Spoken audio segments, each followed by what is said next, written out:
যারা কর্মচারীদের সাথে খারাপ আচরণ করে, যারা মানুষের কাছ থেকে শ্রম নিয়ে কাজ করিয়ে টাকা দেয় না, কিয়ামতের দিন তাদের বিরুদ্ধে মামলা দায়ের করবে কে?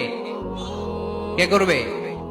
হাদিসে কুদসি সাক্ষী বিষ্ণু ঈসা ইসলাম বলেন, আল্লাহ তাআলা ফরমান, আনা খাসমুহুম সালাসাতুন আনা খাসমুহুম ইয়াউমাল কিয়ামা।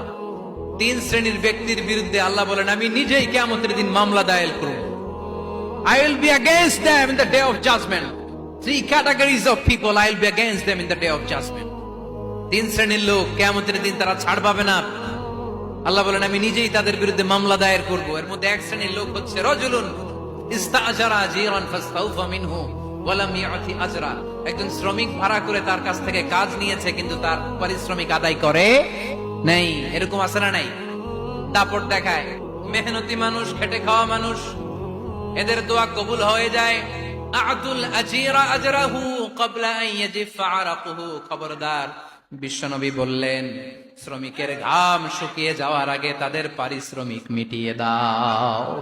বিশ্বনবীর বিখ্যাত হাদিস, আতুল আজিরা আজরাহু ক্বাবলা আন ইয়াজিফা আরাকুহু।